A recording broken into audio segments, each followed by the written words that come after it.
Good evening, everyone. I hope I'm audible and visible on the screen as well. Welcome to another knowledge session organized as part of Prajatantra 2022-23. It is lovely to see everyone on this rainy Thursday evening. I am Mayura, and on behalf of the National Institute of Urban Affairs and Praja Foundation, I extend a very warm welcome to all our participants and our esteemed guest speakers. As an update on Prajatantra for all our attendees, we had around 1,000 young participants with us in the quarterfinal round, representing 79 cities from 23 states and 5 union territories. And further, around 350 participants in the semi-final round that was conducted earlier this month. So apart from whoever qualifies to the final round of the competition, a big congratulations to everyone who participated. It was great to see you all participate in all the competitions that had been planned. Going forward, before I introduce the speakers, I would like to brief everyone of the ground rules for the session. Please put any questions that you may have in the Q&A box that you may see at the bottom of your screen. And our speakers shall try and answer most of them. And for participants who have not been able to join on the Zoom meeting or on the Zoom webinar, we are also live on NIUA's YouTube channel and Facebook page of Praja Foundation. So you can join on either of both. It gives me great pleasure to introduce today's speakers. We have Mr. Rajiv Ranjan Mishra, an IAS officer who was the former Director General of India's National Mission for Clean Ganga. A big advocate for cross-sectoral coordination, he has been largely responsible for shaping the software approaches for river management in the basin, in addition to the traditional engineering solutions. A very warm welcome, sir. And joining him, we have Saili Mankekar. Saili is the head of the City Climate Alliance at the National Institute of Urban Affairs. Prior to NIUA, Saili was a senior fellow with the Observer Research Foundation's Political Economy program, where she worked on issues related to sustainable urbanism with special focus on urban infrastructure planning, design, and finance. A very warm welcome, Saili, and I hand over the floor to you. Thank you, Mayura. Thank you for that very kind introduction. And congratulations to all the participants who, I think, made it into the semi-final stage, right? Mayura, that's what you were saying. I think. Yes. Great congratulations. Because we are seeing from all future climate leaders, really young climate leaders here. So welcome everyone to this really what we would like to be a very interesting session ahead for the next 1 hour. It's a great pleasure for me to really host one of the most forward-looking persons I have met, who has been an IAS officer, but led such an important mission for our country, which is the Clean Ganga mission. He's also, he has vast experience in the whole urban sector, which makes it very, very interesting to talk to him. So welcome Rajiv sir again. After Mayura's welcome, I thought I should personally welcome you. Thank you. Let's go ahead, I think, with the discussion. So the way we want to do this is we want to keep it interactive, because this is not only about Rajiv sir and talking to me, but to all of us. So we thought of this unique format of doing this session. We are going to put up one photo ahead of you on your screens as we talk, and I would like you to reflect on the photo and put 1 or 2 words that come to your mind when you see the photo. So before we go on question 1, I want to see some answers on our Q&A box quickly, 10 seconds. What do you think about this photo? What does it bring to your mind? Any question? Any responses?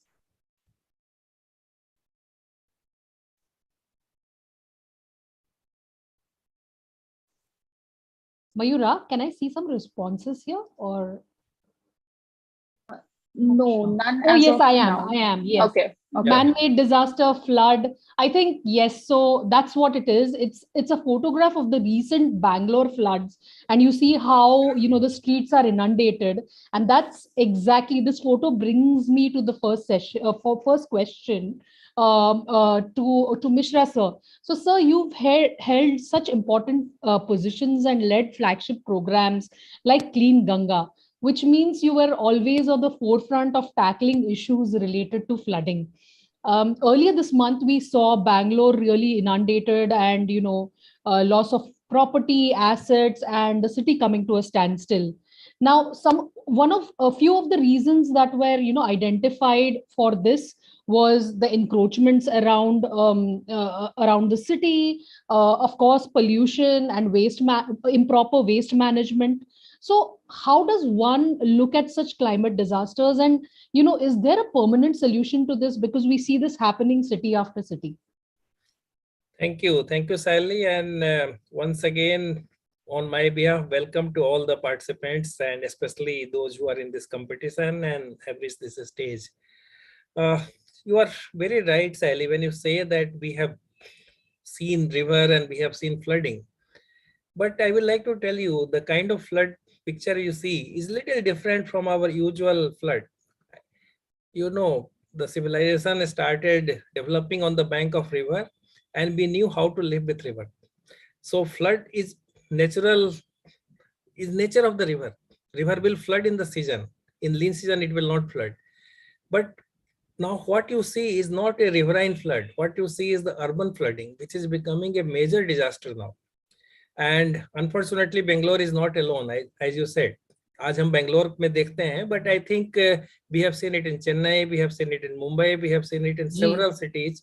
And at this point of time, almost 50% of our cities are vulnerable to such kind of flooding, which is a very scary thing, especially from disaster point of view, from climate resilience point of view. So as you said, what is the solution, or what we can think? Coming back, I think solution will emerge from how we have developed. And let's take the case of Bangalore. Bangalore is not on the bank of any big river, as we know. So how its people, and it is also always a very important city. So one part of Bangalore is flat and another part is also ridge, and little undulation is there. So people started using those undulations because we had to survive with nature. So using that, they started using those depressions for storage of water. So that is how several tanks came, and then we also call them lake. And in that part of country, if you see, especially the Mysore state or Madras presidency area, I think lot of system of tanks developed. It's amazing how many years it would have taken, because we are talking of centuries, because these things have taken centuries, even 2000 years, 1000 years to develop that kind of system. And using rainwater, we now talk about rainwater, but actually people understood the value of rainwater and started using the natural depressions and natural resources to survive. But the problem lies when we become more prosperous, when we become technologically more sound. Some of the newer developments, actually, because we started changing from rural to urban characteristic, and we are going to urbanize more. So it's very important to understand it. So we started constructing on water bodies. And also the link, because hundreds of tanks were linked to each other, and very, very beautifully the water used to flow. Once one tank is full, then it goes to another tank. And that is how we used to get water for drinking, water for irrigation. But perhaps we started getting into that system, and then this situation has come. So I think the issue lies with the water management and urban planning. I think we have to link urban planning, make it little sensitive with the water management, and not just water, its entire ecosystem. So I think that is something which perhaps we have to really make ingrained into our thinking and our engineering and other practices. So I think that is something which we have to do. As you know, more and more such incidents will come in view of the climate change, and we have to perhaps start reimagining our cities. And this reimagination, the past will help us. Normally we'll reimagine for future, we will have to do that, but perhaps we have to visualize what was there in the past. We cannot go back to that stage, but we have to reimagine if we have to do what you can do for this. Thank you, sir. Sir, there is a question from one of our participants, and at this note, I would like to encourage all the participants to pose questions as we are going through this discussion in the Q&A box. So you very well said that we have to kind of revisit a lot of things that we have done, and kind of retrace. So K Monica asks whether is it climate change? Is this global warming or global climate crisis? And is climate change caused by humans? So she's talking about the human interventions that have really led to, what are the human interventions that have led to this? I think, Monica, you are absolutely right. I mean, the actually question is the answer also, because I think earlier also floods used to happen. Earlier also we used to abuse, but perhaps nature was strong enough. There was a resilience, so it used to come back. Now we have abused it so much, and we have reached a stage where the global warming is becoming so significant that we start suffering now. Like this year, whole country, if you see, I think there was a prolonged heat wave, there is a prolonged flooding and erratic flooding. So to some extent, it is certainly a natural thing, but largely it is a kind of our own lifestyle, our own behavior, our own construction practices, our own developmental practices. I think that is there. So I think to a great extent, anthropogenic causes are also important in this. But here, I think I will tell you another thing. All our work, all our misery is not only climate change. I think doing certain things right professionally is important. So I think there is also a tendency to shift all our failings into climate change. So I think we should be also cautious of that. Thank you, sir, about putting that little word of caution. Now let's really segue into another important issue when we talk about urban. We talk about rivers and cities. When we are talking about urban floodplains, I think agriculture is important. And Mayura, can you show us the next photograph? Any clues as to what this photograph is showing? Anyone put it in our Q&A box? Any guesses?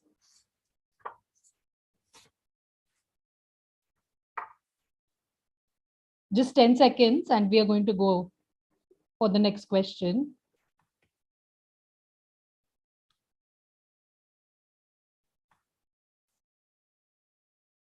Hand pump usage, someone says. I think pretty close, but we are talking about like urban agriculture, and we are, this is basically the Yamuna plains, the farming that happens alongside the Yamuna plains. And this is the agriculture that you're seeing where, food systems really deliver to Delhi, to the capital of India. So coming to, the second question, sir, is that when we talk of people and we talk about livelihoods, agriculture is very, very primary, and urban agriculture really doesn't get discussed enough. And like I said, Yamuna is a very, very good example of how a water body has consistently contributed to Delhi's food systems. So whether it's pollution, concretization, dumping, bad waste management, it has impacted these systems. And the supply chains have also been impacted because of that. Your thoughts on urban agriculture vis-a-vis these topics? Great. And I think the answer which came, hand pump, that Yes. hand pump or the use of groundwater also has a Yes, sir. big role to play in this whole story of agriculture. As we all know, I think if we ask a question, everyone will give the right answer. Who came first, river or the city?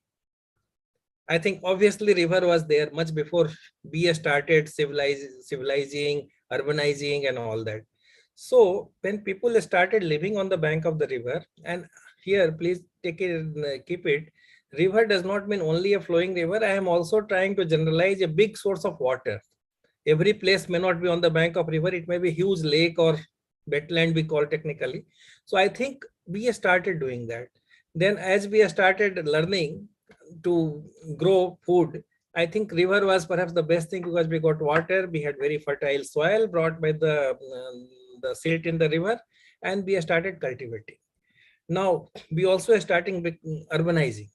So now people take little objection in big city that why they are doing farming, or is there farming in our city? I mean, though the picture is Delhi, but I think this happens in many cities and on the bank of river. So what we have to look at, as long as it is sustainable, some sort of livelihood, urban farming also has a role to play. I think it also has a role to play in making food available to us less transportation. We are talking of climate, so lesser carbon footprint in transporting from long distance. So there is a lot of advantage. Freshness of food, nutrition, health. But the problem lies when it becomes too much, and then when it starts using chemicals, pesticides, then you are living so close to river, then you are also polluting the river. And more importantly, एक चीज सोच लें, river केवल पानी नहीं होता है. River is not just water. River is a living system. It has aquatic life. इसके अंदर जीव जंतु होते हैं, मछलियां होती हैं. So I think once we start doing like that and caring for them, then we will go for the natural farming and some of these things. लेकिन होता नहीं है. I think most of this farming will use chemicals. So I think that is where we have to draw a line. And not only urban farming. I think you see the many people, many other occupation also dependent upon river. It may be fishermen. So I think the similar question will come for the fishermen also. They started. They used to also protect the water because they knew if the water is good, they will get more fishes. But somewhere down the line, we are having a kind of pressure on all that. So while encouraging urban farming, we have to also make them sustainable and natural. And what happens, like you see a small shed there. So I think these kind of a small structure may be okay, but sometimes while doing farming, people start constructing farmhouse. Then someone else starts constructing bigger structure. Then that is a problem for the floodplain. Because floodplain is part of the river system. Floodplain has to be kind of a sponge to get the rainwater, to consume rainwater, and then give you back through pumps. When you have a lean season, so you will draw through the hand pumps. So I think this is something which is to be understood. And again, if you see, if you are doing good farming, you will also protect. Perhaps there is need to encourage good, healthy farming and stop completely the dumping of wasteful things, solid waste, concrete, debris of the construction waste, because cities are always going to construction. So I think those things, so that becomes very, very important to balance, to understand all those things. Dumping, concretization, pollution, these things are perhaps much more harmful than doing a kind of natural farming or sustainable farming. So I think that kind of balance we will have to do. Thank you, sir, for that. And, I would like to take one of the questions. Actually, I think it came in between the first and second, but I think it applies to both in some ways. What happens to, things that have already happened? Like I'm reading a question from Shubham, which says that what happens to infrastructure that is already built? And now what do we do? I think this is also in terms of the development that has already happened, which is causing disasters. So do we plan, replan, redevelop? What do we do in any of these cases, whether it's the river related development or the cities, that the infrastructure related development? Okay, I think there are number of questions. So, and as you summarized, we have to tackle. One thing is that smaller cities or where we have already done a lot of construction, perhaps going back will have its own practical problem. Of course, very objectionable constructions are also now being demolished and removed. It happened somewhere on the bank of in Noida area and all that. But the idea is, especially for the smaller cities, there is an opportunity. And to see that we don't repeat the mistakes and learn from our past mistakes. So I think that is something very, very important, which we have to keep in mind. And as you say, there is also a question, there was also a mention about some other business being more lucrative than farming. I think that's a much larger issue. Service sector, I think all sectors have to grow. And some sort of farming, maybe the nature of farming will change. Maybe we also go for some certain kind of farming, which will be very useful for the city, vegetables, horticulture, or some of these things, and done in a more organic way or more this thing, because that also has its own niche market.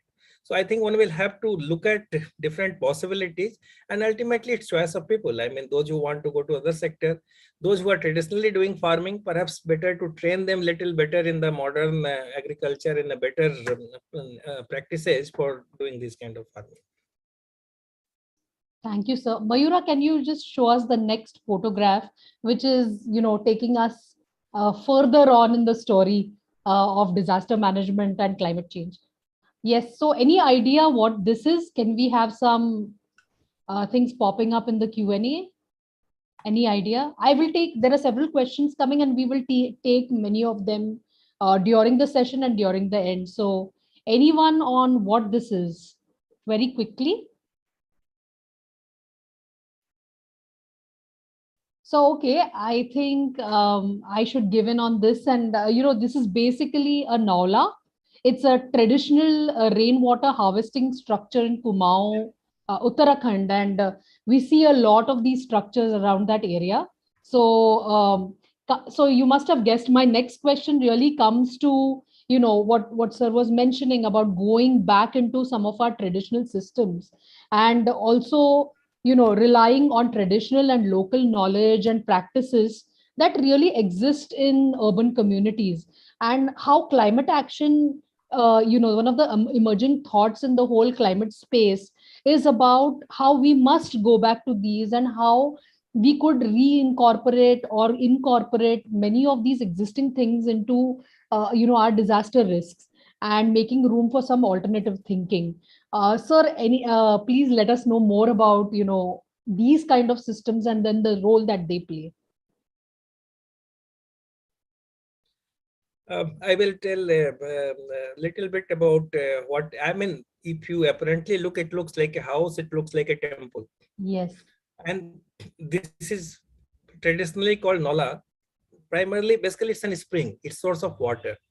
And wherever you will find in the hilly area some habitations, few houses and all that, and they used to locate, as I told you, people used to settle near river or a lake. So some of these hill communities also settled around some source of water. So spring was the source of water, which is called Nola.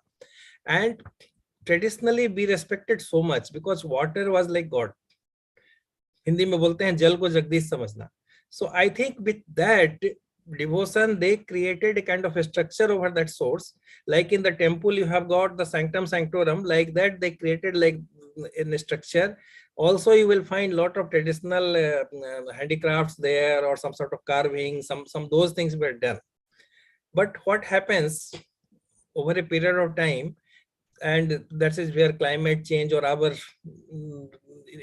neglecting water in the development process also comes. Because what happens, we also get water now through pipelines, through certain other sources. So traditional sources are getting neglected. That happens in cities also. Forget about Uttarakhand or Kumaon area villages, because our local tanks are small and we are constructing, and we are sure that we will get surface water transported from somewhere else through pipeline or canal and all that. So I think this problem happens. Now, when you have got an impact of climate change and erratic, long, prolonged dry spell or too much of water, I think we suffer very badly. And the impact of climate change or disaster is going to make normal disasters also much more acute. I think there was a question also, because what will happen when flood will come? See, we knew traditional way of flood relief or how to manage a flood. But how do you manage a flood? I mean, yesterday, 2-3 days back, I was hearing Orissa Disaster Management Authority chairman telling that in a hilly area in Orissa, there was so much of flood, 3/4 of the annual rainfall was there in 24 hours. So in a hilly area, you have flood. So I think these kind of things, so climate change will make the disasters even more difficult to handle. And we need to prepare not just by the rescue relief kind of thing, rather look at some of the development process, look at reviving some of these traditional sources of water. Because here you will see it's spring is coming up or a Nola is coming, but its source may be somewhere else. And there is a lot of good technology, isotope technology, to identify where is the source and then try to revive that source so that the springs are not dried up. But that's the source of drinking water for the village. So primarily what I'm saying is you have to learn from the tradition and learn from the community, because you are asking about alternate thinking. See, the community is the first responder, and traditional community knew how to live. There are several communities who live very light. I mean, they don't construct heavy things. In Uttarakhand also, our construction technology was different. Now we are going into everywhere into a kind of modern city kind of construction technology. I think they are going to create more problem when there is an earthquake or when there is a landslide or other kind of disaster. So I think that there is a lot to learn. I will give an example. When tsunami came, some of the tribals in Andaman and Nicobar Islands who are absolutely having no touch with modern society, most of them survived because they knew how to what they could understand what is happening in the sea, and they could know where to go at the safe place. So they went on some hillock and then lived there and then came down. So I think there is a lot to learn from the community's response to the disaster. Use modern thing and then put all of them together to see that we move ahead. So just since you mentioned about like so many different practices there are, is there some sort of a mapping that has been done of these practices? And this is just an add-on question. Or should there be, or is there a larger resource that the students here can tap into to find this out? How does one go about this? See, there are a lot of, if you go to National Disaster Management Authority, their website, so they have a lot of things. UNDP supported a program on community-based disaster management, and what they also call disaster risk reduction program. So I think some of these programs was not so much directed to the capacity building of the responders like officials, rather they were looking at the community. And some of these program and NDMA site and all, you will find a lot of information. For little more technical information like construction technology and the disaster resilient construction and all that, there is another organization called Building Material Technology Promotion Council, BMTPC. So actually, if you look at them, they actually look at these kind of technology, vetting of the technology, and then disseminating that technology to people, training them. So I think there are several organizations who are working upon these kind of areas. Thank you, sir, for sharing with us where we can as students, how we can tap into different resources, which are the different organizations to look for when we want to kind of get information on any of these sources. I think that's very valuable information.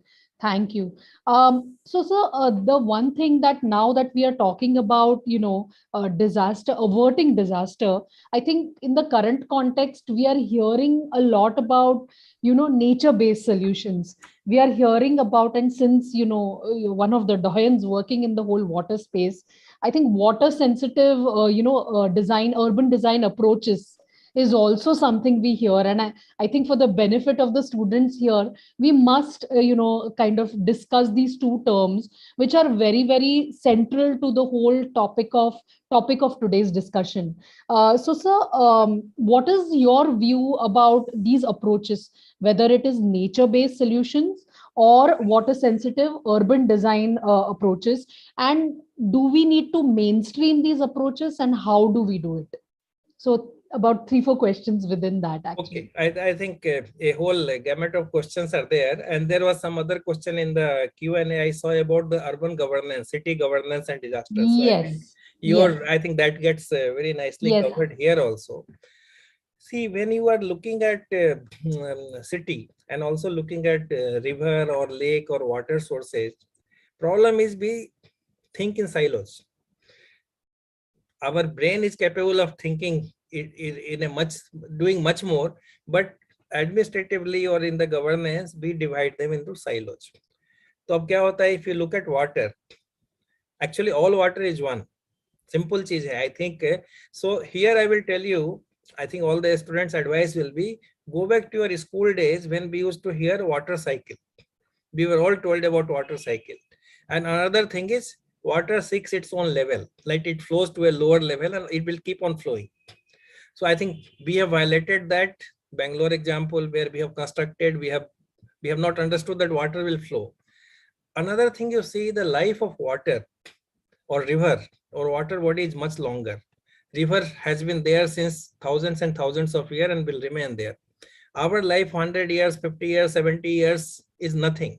In that time zone, it is something like not even one day for the river.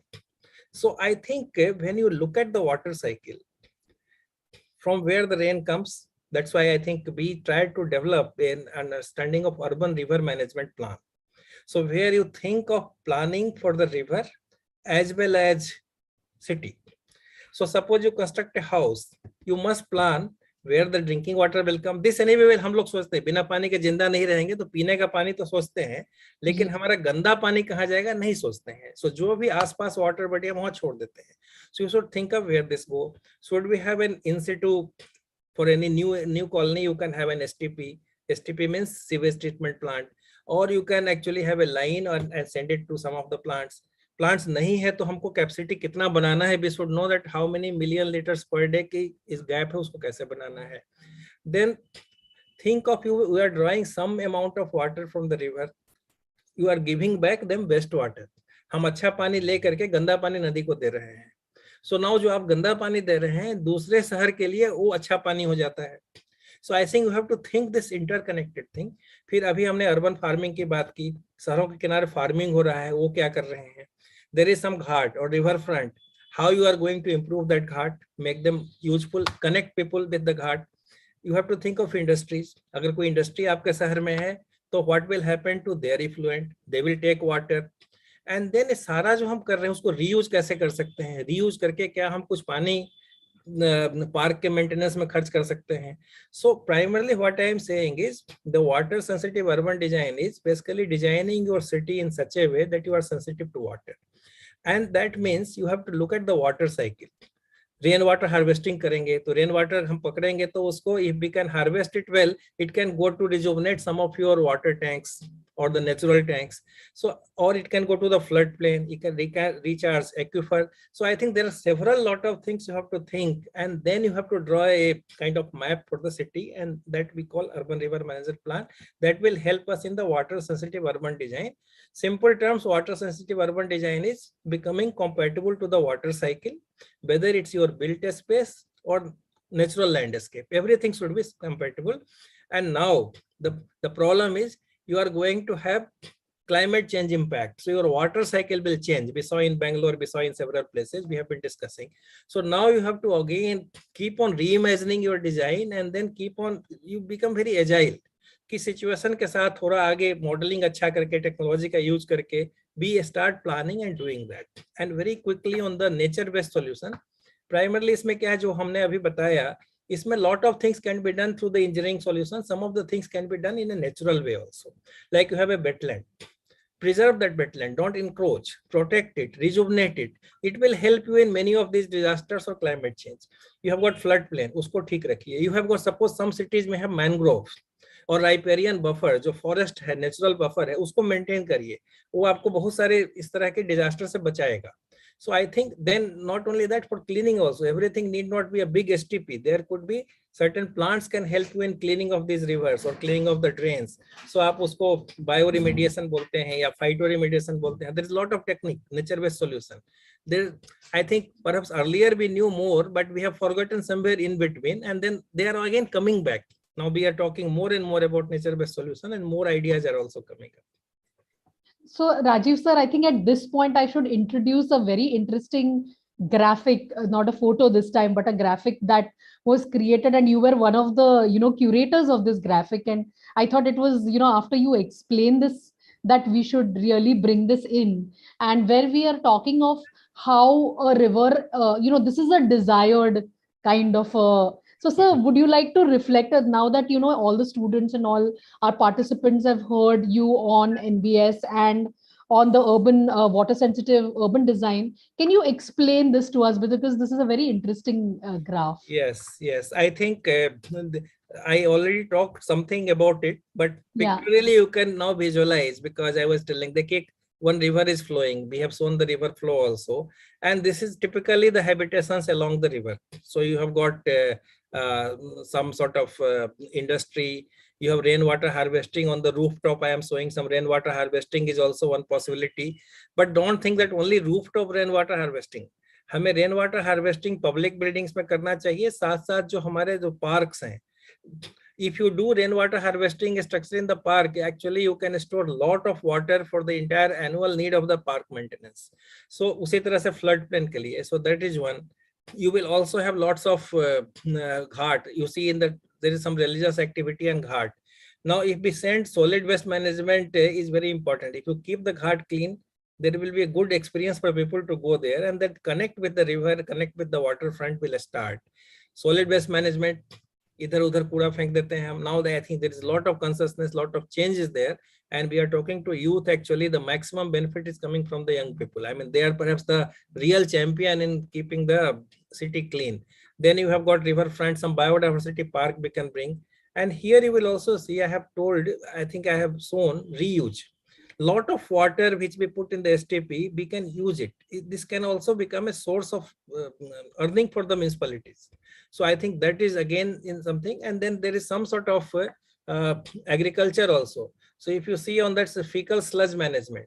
So I think some of the fecal sludge you can actually use for the manure. And that can also help in agriculture, either in urban area or even other area, rural, nearby rural area. So I think there is so much to do with this kind of planning, looking at the entire water cycle and making your lifestyle in such a way that it goes along with that, and we get the benefit from the nature. Thank you, Rajiv sir. I think that explanation was very beneficial. I'm actually picking up from two questions and kind of, taking out the what two of our participants are asking is that, is there a plan that one should follow, or is there a single plan? And so here I would like to bring in the whole concept of localization, right, which we talk about. And when we say planning, what is that planning about, or what is the long term, short term? But also, how do you look at, can a single plan be applied everywhere, or do we have to look at or curate something as per a different city, a small city, a big city, a small town, or even like locally in small areas? See, one plan for everything will be difficult, but basic principles which goes into that planning can be similar. But again, depending upon the complexity, bada shahar, chota shahar, whether it's on the bank of river, whether some other natural attributes are there, we'll have to change. एक और चीज है, देखिए, I think if you look at a much larger picture, a river, and in a river basin, you will have several other rivers, you will have several cities, several villages and all that. So one concept is making a kind of holistic basin level plan. But this particular chart which we saw, we are talking about the city level planning. And city level planning, not just for the construction of road and other things, but also looking at the entire natural resources and then planning. So I think that is one level of planning. People also call it integrated urban water management. और जो मैंने basin का बताया, the term uses integrated river basin management. Now city have to be connected with the basin, and basin have to also see that the cities are not only villain or the negative fellows who pollute their river, rather they also contribute. So I think this kind of plan will be there. Again, another very typical term, all of you must be familiar, is the master plan. So the city master plan, that's again a legal document. And some of the things which we are talking about, nature, water, disaster resilience, climate, I think some of these things should also now start getting into the modern master plans. What we have done, we have been doing in master plan, perhaps they are not dealing with them in an adequate manner. So I think that also becomes very, very important. And in this whole chart and everything which we have talked, community becomes very important. That's why the group of students, the neighborhood, I think this becomes very, very important, that what they can do and how they will fit into that plan. So some of the element of this planning should be also community based. Yes, sir. Thank you so much for that, explanation on the connections between these different things and how one needs to view at plans. I think, Mayura, if you can bring us to the next slide, because sir spoke about community. I think such an apt slide to really talk about now. So as you all will see, I mean, here, I don't know whether have people read about this. It was a recent announcement that was made by our Prime Minister Narendra Modi ji about a new concept that has come out called LIFE, which the government is, it's a program that, will be taken up on a large scale, and it is somewhere where communities are involved. So anyone who knows what this is about or has heard about it, please raise your hand so that we know. You can just raise your hand so that we know that you've read about this and it's known to you.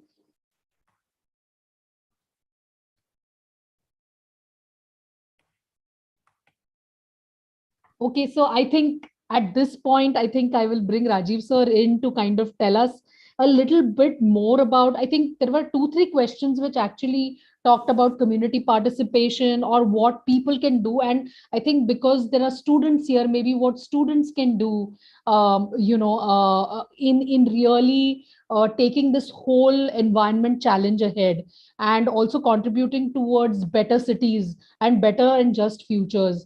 So, sir, if you can tell us a little about this and how you see the role of citizens and communities and individuals in averting disaster and helping us adapt to climate change. Thank you. I think this is the most appropriate way to bring, because we talked in bits and pieces. We talked about one aspect, urban farming. We talked about pollution in the river and other things. Now, what our Honorable Prime Minister gave a call and launched this in COP26 is is the is a real challenge and is the real opportunity, because what he is talking is lifestyle for environment. So this particular campaign can bring all of us into the climate change dialogue. We can all become a kind of agent of mitigating or adapting to the climate change. Normally, whenever the COP conferences happen, we talk in terms of the country's commitment. Much bigger strategic discussion take place, that what is the India's commitment, what is the global commitment, how much will be the temperature which will be reduced, how much emission will be reduced and all that. But the question remains, what it means for people in the city, what it means for the people in the village. What does it mean? Suppose I am a farmer, what does it mean to me? Suppose I am a young person, citizen or an employee, what does it mean to me? If I am municipal commissioner, what can I do? If I am engineer, what can I do? I mean, depending upon different departments. So I think the basic idea of it, that if you make your lifestyle which is pro environment, and it's also called those who will contribute, they will be basically pro planet community or pro planet people. And what we have to, the basic idea is, we have to be mindful. We should not do waste. We should save our natural resources. And this is something which is there. An idea is that you nudge people, you try to bring in a behavior change. Now, few examples I will give as we are talking to the young people. We all use electricity, we all use water in our house or in our offices. Now, often we will see that the AC is switched on at a very low temperature, 16, 18 degrees. I think 24 degrees is also good enough. 23 degrees is also good enough. So I think let's start saving energy. Switch off the fans, switch off the, I mean, they're very simple thing, but they are lifestyle thing. I mean, our lifestyle should be conscious. If we are saving, or if we are brushing our teeth, we need not keep the tap open. I mean, we can do it when we require it. So I think these are some of the things. You look at your, I mean, what you are doing with the water. Water is, certain cities, water is in abundance, certain cities it is not there. But actually we also think that the natural resources is finite.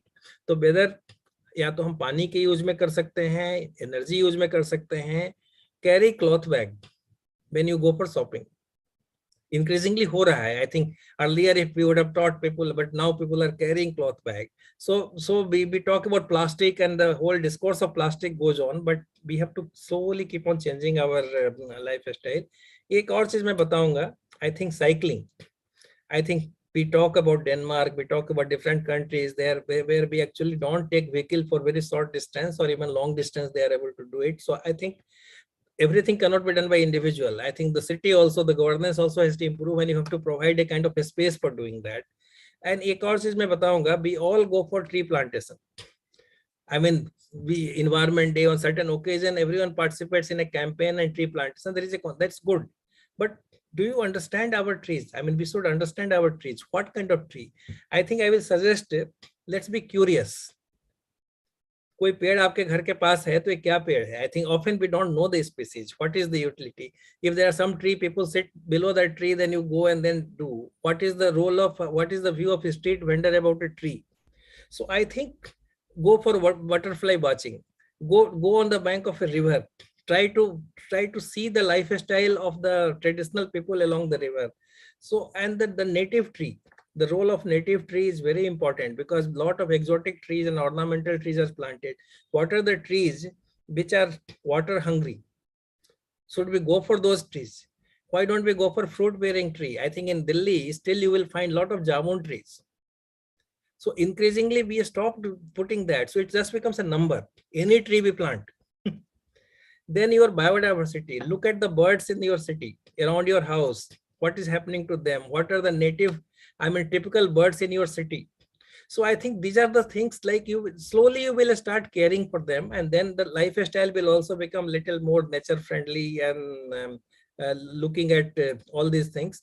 Then perhaps certain things will be done at a higher level, at the administrative level. The governance has to be this sensitive. But the very idea is that this kind of call is coming from the topmost level, topmost political level. I think will go a long way, as Swachh Bharat Mission or even Namami Gange Mission. I think we could do a lot because we could connect with people. See, we have lot of, as I say, we call our rivers holy. Astha to hai. We go and do prayer and puja, but we throw after ritual all those things in the river. So I think along with the astha, that kartabya bhi hona chahiye. So I think this, looking at this movement, lifestyle for the environment movement, will be a much larger umbrella movement, where all the bits and pieces which we have been talking, or different programs we talked about, whether Namami Gange, Swachh Bharat Mission, Amrut Mission, and several other missions, or your energy efficient houses, or LED bulb. I think several things have happened. We are moving in a positive direction, but इन सबों को लेकर के हम अपने रोज की जीवन में, life style में क्या कर सकते हैं? And once we start getting interested, we will find the answer. We will find a lot of knowledge. There's a lot of knowledge resources available to find out. So I think this is the most important thing which is there for us. Connect, be nature friendly, learn to live with nature, give room for the river, start respecting water as earlier days we used to do. I think there are so many slokas, there are so many scriptures which tell us to not to do certain things with water and how to actually do. In fact, there was a time when we used to pray for water. I think perhaps that is the kind of situation which we'll have to do. But while doing it, I think another thing for the young people, there is a lot of things to be done with the modern technology also. I think there are lots of young entrepreneurs who are coming up with very bright, innovative idea about monitoring the water quality, monitoring what is happening, bringing up very innovative filters which can actually filter rainwater and you can utilize it. So I think there is a lot to be done, a good mix of tradition, a good mix of enjoying nature again, re-enjoying, let us say. We have forgotten. Let's again start reconnecting with nature, start re-enjoying nature, become a kind of tuned to the lifestyle. It was there very much in our tradition and we can always do it.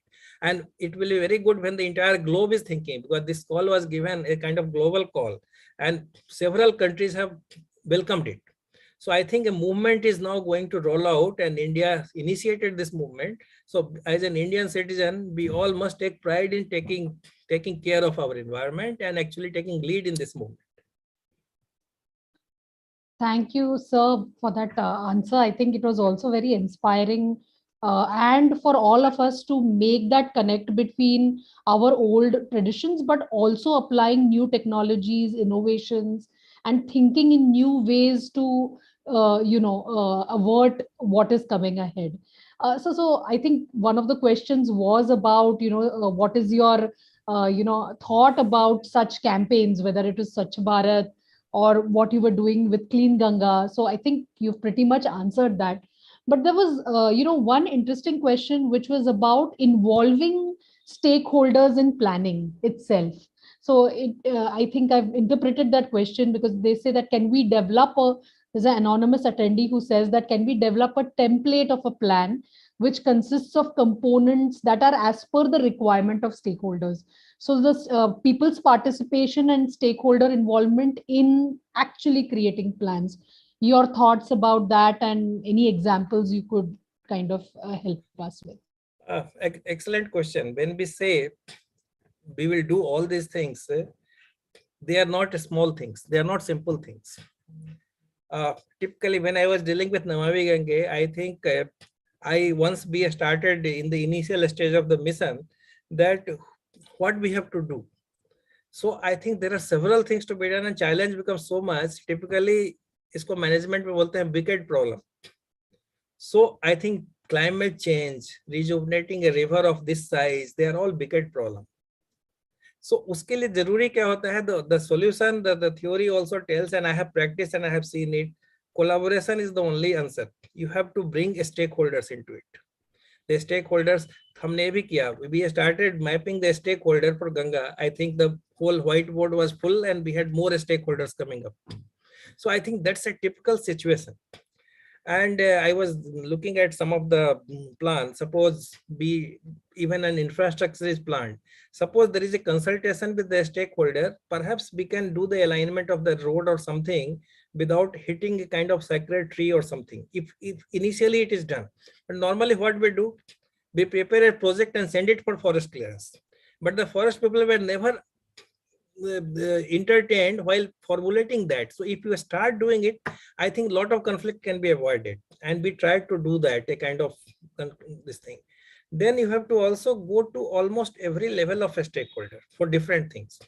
See, to clean a river of this size, you need a lot of people to start doing on their own, because government will make infrastructure and big projects investments, but you have to create a kind of cadre of volunteers.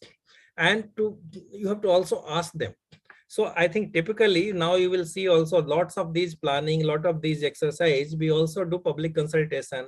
I think a draft policy is kept on the website, and there is a lot of scope. I think I forgot, I will also mention here the lifestyle for environment, this the life mission. In fact, this is the time when people are asking for idea. There is a call for ideas. So I think this is the time, I think this is very right time we are discussing today. You can look at and share your ideas, because the very purpose of this mission or this kind of campaign is that you involve people. Swachh Bharat mission has yielded result. Namami Gange also. This time we are more successful, not because we are constructing more STPs. That is correct. We have scaled it up by 3-4 times, but everywhere there are people who are actually going to the ghats, cleaning it, or giving us feedback, or going to people doing tree plantation. So I think that stakeholder involvement is very important, and we had done a kind of consultation right in the beginning of the mission, where a lot of people from different walks came and gave their suggestion. Then it took about a year to evolve this program, different components.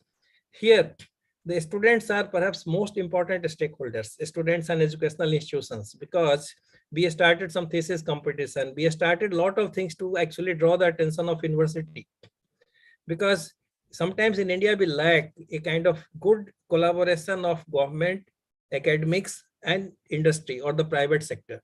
I think once you bring all sectors together, you get good ideas, you get better implementation, you get better feedback and better evaluation. So idea is again, I will tell you, the natural resources are actually crying for our attention. Always in our program, infrastructure will take priority, and there will be several things to do construction, but that's important also. We have to do that. But we should see that our road or some construction should not become a kind of micro dam when the flood comes. I mean, in Bangalore, we also saw that, because these buildings are like stopping there a kind of a small dam and reservoir, and they're flooding the whole city.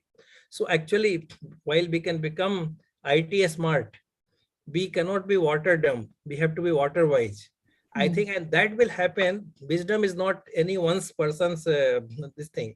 So if you consult, if you talk to many people and stakeholders, I think you will learn a lot. And I think I can tell you from my personal experience, I learned a lot by talking to people and listening to people. And lots of programs got much better. Thank you, sir, for letting us know that, so that any future in the future, when our young friends really take up professions which require public participation, they will believe in that process. I think that's very important. So there's one question that two people have asked, which is pretty similar, about the role of politics in environment, really, and driving change. So, sir, would you like to take that? Because I think, big campaigns and big programs can never be successful unless you get that political push. And what is the role, and at which levels do you see the role of politics in environment? Thanks, Ali. I think this is a very important question, and often we shy away from this question. But as you very rightly put out, I think the slide which is before us, the life, this is perhaps the best answer, because if a kind of drive comes from this level of political leadership, I think it brings a lot of strength to the program. But here I will also tell, I think why this is very important, because at different levels, field level, some of the political leadership also may not be having this kind of vision. But if a kind of it is coming from the top political leadership, then I think it is becoming little easier to move ahead. Another aspect is there. I think if you bring community into the picture, I think the previous question, bringing people together, if people start demanding, this becomes a political priority. See, I have worked at the field level. There will be a lot of people, representative will ask you for drinking water line. There will be representation for road. There will be representation for housing colony. Sometimes this housing colony will be demanded at a place which was actually a tank bed land. So I think these things happen. But earlier, there was hardly any political representation at the district level or the city level for constructing STP or managing wastewater or toilet. But the very fact that campaign for toilet came from such a high level, I think people started demanding, and there is a thing. We have closed down a lot of nalas, bringing sewage into the Ganga or other rivers also. So I think demand is generating. And that demand from public will actually draw political priority also. At the city level, elected representatives will start saying, no, if the students, suppose you talk about a campaign for keeping the rivers clean or dirty, I think people will take note. And I am happy that many places, the river health is becoming a kind of political priority also. And I think we see, and if you look at the life, this kind of campaign, this is an over-encompassing campaign. So now it's also for many of us how to utilize this energy coming out of this campaign to implement certain projects or to go closer to nature, and then also bring stakeholders together. So I think that's very important. Political support will help you, but we have to also do something so that we draw the attention of the political leaders at different level. I'm not talking of the topmost level, because anyway, we are getting that kind of support. But I think at different level, you have to also know how to involve them and how to bring them together, because at official level, a campaign will have X level. And if the political leadership joins, it will immediately become 10 times. So I think that's the difference. Thank you. I think that was so well answered. And actually, Mayura is allowing us to take one more question, although we are totally out of time, because we have a very interesting question here, where an attendee asking us, how can we incentivize working more towards climate resilient economy and creating jobs? So kind of looking at jobs and climate, and also how can we kind of connect this with the care economy? So I think the care economy is a little different, but jobs and climate definitely, how do we earn out of it and yet achieve our goals? I think that's the question a young person wants to ask. A great question, really great question. And this needs a lot more thought and a lot more time, but I will tell you, I think as we are going more for campaigning for environment, as we are also seeing there is the impact of climate change in our day-to-day life, whether it is impact on the agriculture or our life, heat wave or prolonged flood. So a kind of consciousness is now building up for doing something for climate and basically to become more sustainable. So I think there will be a lot of market, sustainability market also, a lot of products will come, a lot of new avenues will come to do this.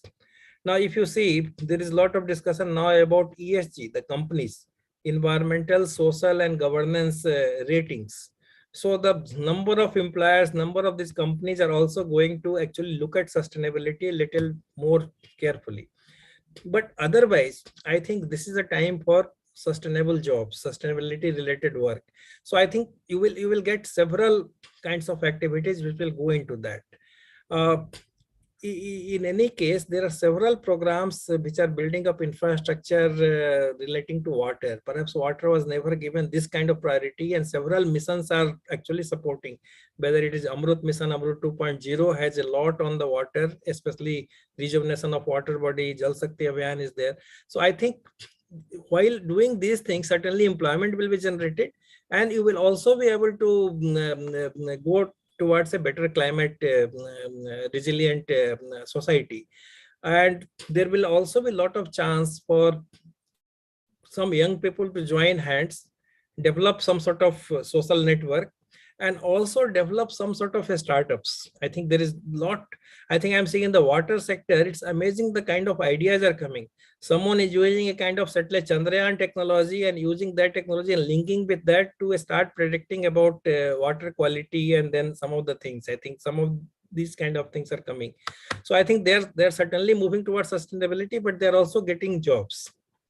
So I think but the challenge lies that how we actually make both of the, as I told you, we have to be compatible to the natural water cycle. Similarly, someone will have to join the dots and see that we are compatible for the both.